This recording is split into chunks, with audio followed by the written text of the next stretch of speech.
Bonjour tout le monde, bienvenue à Volatil de Stock Market. Aujourd'hui, on va parler des types différents d'investisseurs. OK?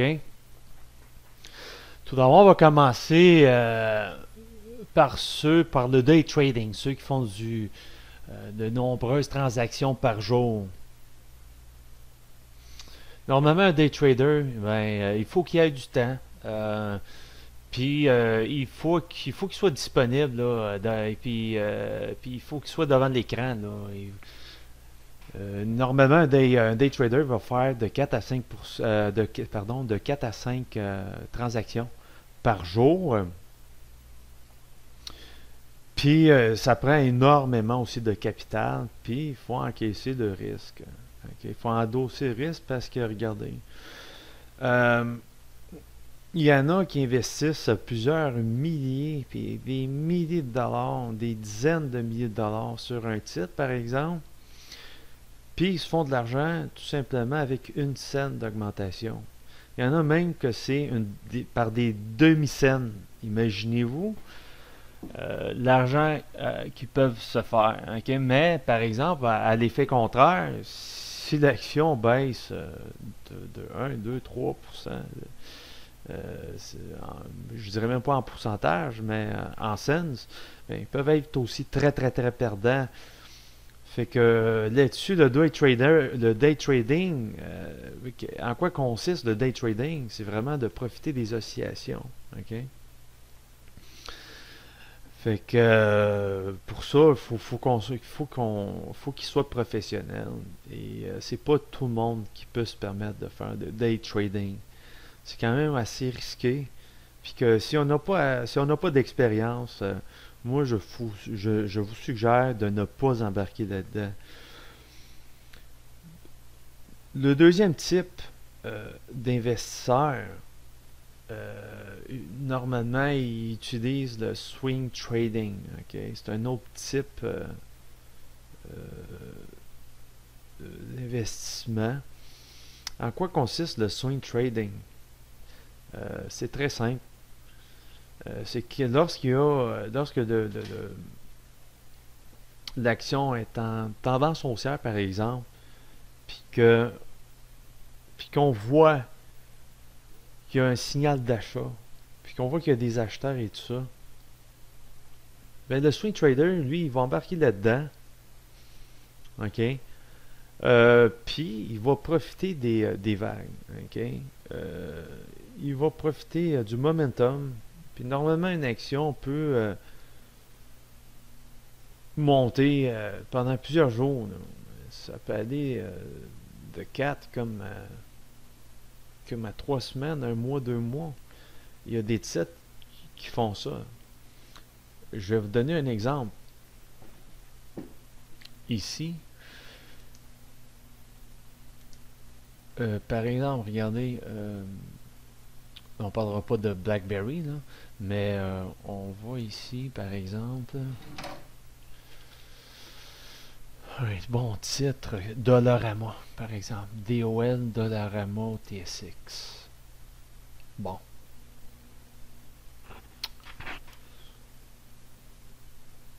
Une chose que j'ai oublié, normalement, là, le swing trader, il va investir à court terme. Ok? On va mettre ça à 3 mois, une période en 3 mois. Puis regardez. On va mettre même, juste pour vous donner un exemple. Ok? Euh, Ici, vous voyez, juste là, il y a un signal d'achat. Ok? Il y a eu du volume. Puis là, vous voyez la vague. Ben c'est ça. Ça a passé, admettons, on va dire 65$ à 75$ dans le sommet ici. Et ça fait un gros pourcentage. Un gros pourcentage de gain. Alors, il y en a qui c'est des mois là. Regardez comme je vous l'ai dit tantôt, il y a eu un 2 mois ici. Hein? Là, c'est sûr qu'il y a des corrections. Mais là, par la suite, là, regardez, là, mois de mai, OK? Ici, bon, il y a eu un signal de vente. Normalement, celui qui a investi ici, par exemple, je vous donne un exemple, celui qui a investi ici, euh, lui, ce qu'il va faire, il va encaisser, admettons, un 5-10%, OK? Puis il va tolérer le risque par la suite, OK? Même que l'action se corrige légèrement, là. OK? Ils peuvent quand même tolérer une certaine perte. Alors, vous voyez ici, par la suite, il a repris, il a rebondi. Vous voyez, il y a eu un signal d'achat, mais il a rebondi, puis il a poursuivi sa route, là. OK? Vous voyez ça? Alors, il y a un gros potentiel là-dessus. Ça, c'est le type d'investisseur, on l'appelle normalement un swing trader. OK? C'est ça qui est pour le swing trading. De ce qui est maintenant, il y a une troisième catégorie d'investisseurs. Lui, c'est à long terme. OK? Lui, là, par exemple, je vous donne par exemple, imaginez-vous, là. Lui, il embarque en 2010, puis les investisseurs qui ont mis de l'argent là-dessus en 2010, là, puis qui investissent à long terme, regardez le pourcentage qui sont faits. Il y en a ici qui ont fait du 200, 300, 400% de profit. C'est imaginable, c'est incroyable. L'individu qui a mis, admettons, 10 000 dans cette action-là, regardez le profit, le pourcentage qu'il a fait. C'est imaginable, là. C'est très considérable comme gain. Mais il a dû le garder pendant des années. C'est ça. On va parler, par exemple, de l'action de Apple. Apple. AAPL. Si je ne me trompe pas, l'action est au Nasdaq aux États-Unis. On va regarder ça. Encore une autre fois, imaginez-vous celui qui a investi en 2010. L'action a passé comme de 40$. Okay, en un espace de 1 an ou 2, il a atteint plus de 100$ d'action. Imaginez-vous, c'est 100%, 150% de profit, ça, cette affaire-là. Puis c'est normal que là, il y a eu une correction. Mais même à ça, même s'il a gardé par la suite, vous avez vu, il s'est mis à monter, là. Mais d'un autre côté, moi personnellement, je n'aime pas ce type d'investissement-là. Puis je vais vous expliquer pourquoi. Je vais vous donner les raisons. Il y a plein de facteurs qu'on ne peut pas contrôler. Par exemple, des catastrophes naturelles, les guerres, je ne sais pas moi, des épidémies. Ça, on n'a aucun contrôle là-dessus. Alors, comment qu'on peut prévoir ça? Même qu'une action, une compagnie est très solide, elle a beaucoup de rendement, puis qu'elle donne beaucoup de dividendes aux actionnaires. OK? Elle a bien beau être très forte, cette action-là. Elle peut être très bonne, mais il y a une guerre mondiale, il y a une épidémie, mais elle va chuter. Elle va chuter, peu importe les circonstances. Peu importe les dividendes qu'ils déversent aux actionnaires, peu importe les revenus qu'ils ont à tous les trimestres, ça ne change rien à la situation. Regardez, je vais vous donner un exemple de titre. Regardez. BlackBerry. Vous connaissez tous BlackBerry. BB. À Toronto. Au TSX. Regardez-moi ça. L'action en 2011, OK, elle valait là, plus de 70$. On le voit ici, là. 70$. 70$. Imaginez-vous, quelqu'un qui investit là, à long terme. Regardez-moi les pertes considérables qu'ils ont eues.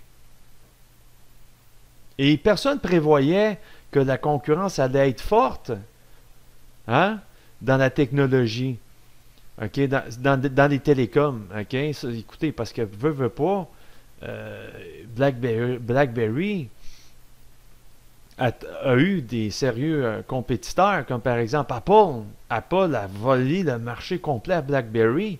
Vous avez Samsung, vous avez Nokia. Euh, ben, regardez ce qui est arrivé au titre. Ça diminue continuellement. Puis aujourd'hui, l'action ne vaut que même pas 10 dollars. Hein? Puis je vous parle, on est en août 2015, le 8. Un autre titre. Un autre titre. Bombardier. Vous connaissez Bombardier?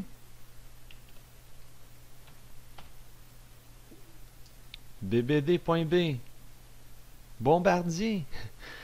Bombardier, je vous parlerai peut-être de 10-15 ans. Cette action-là valait, je vous dirais, 90 dollars et plus. Aujourd'hui, Bombardier est à 1,50 $, est probablement présentement au bord de la faillite.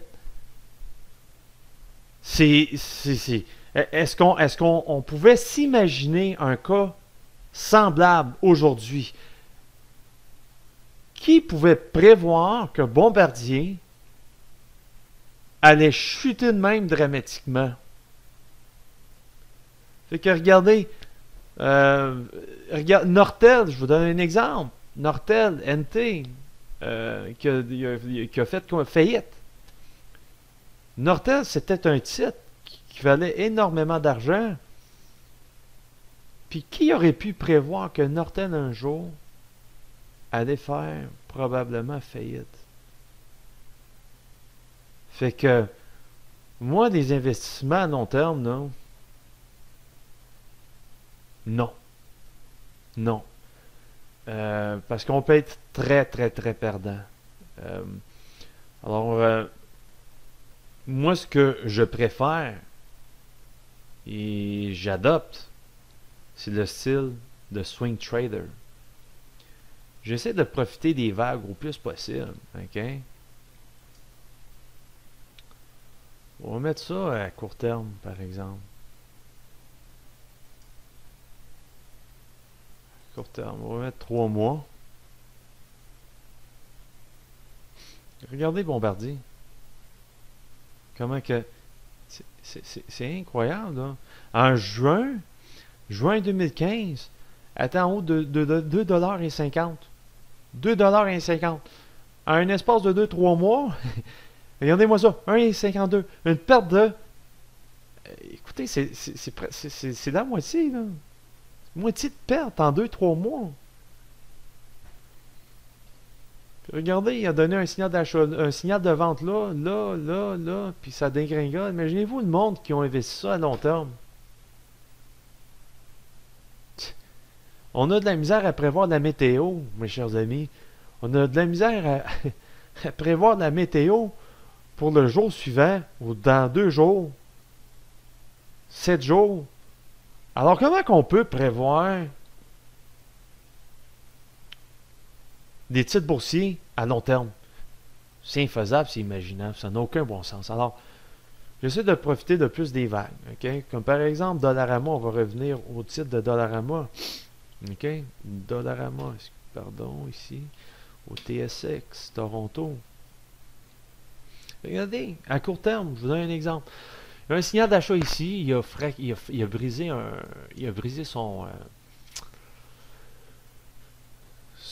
sa résistance. Il y avait une résistance là. Fait que regardez, elle a brisé la résistance. Puis là, regardez.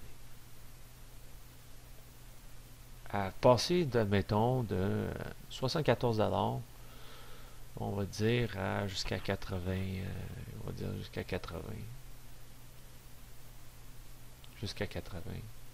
C'est quand même un gain, c'est quand même un gros gain, là. Puis regardez, puis mettons que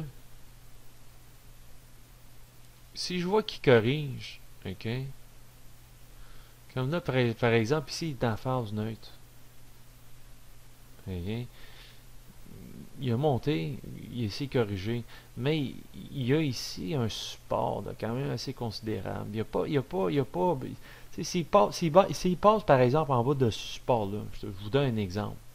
S'il passe en bas des 77 $, là, ça deviendrait un élan baissier, ok, à court terme.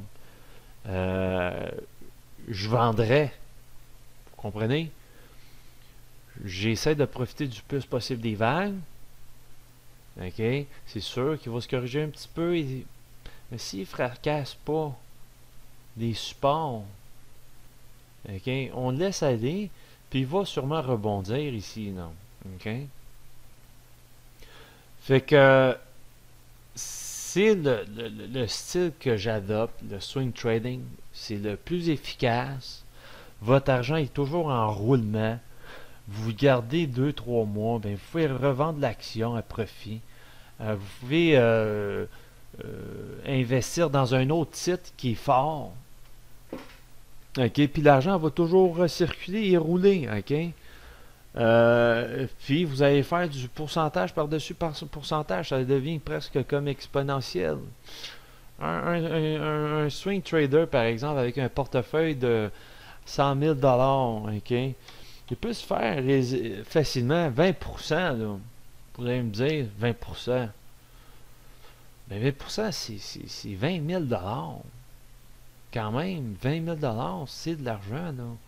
Là. Puis imaginez-vous, mais il y a le 100 000 devient, le 100 000 devient 120 000. Là, il y a un capital de 20 000 de plus qui peut investir. Et puis, ainsi va de suite, là. OK? Année après année, 20%, 30, 40, 50, il y en a qui font du 100, 200%. C'est quelque chose. Alors, sur ça, j'espère que vous avez apprécié cette vidéo sur le type, ou tout simplement les types d'investisseurs. Okay? Il y en a 3. Il y en avait un autre que j'aurais pu vous parler. Là. Il y en a qui c'est des scalpers. Okay? Les scalpers, c'est à la scène. Okay? Puis au demi-scène. Okay? C'est un peu comme les day traders. Okay? Mais eux autres sont vraiment macro. Là. Eux autres, c'est par même des cartes de scène, demi-scène. Fait que je penserais pas que ça soit bien utile pour vous. Normalement, là, la majorité du temps, là, normalement, ils adoptent la technique day trading ou tout simplement swing trading au long terme. Okay?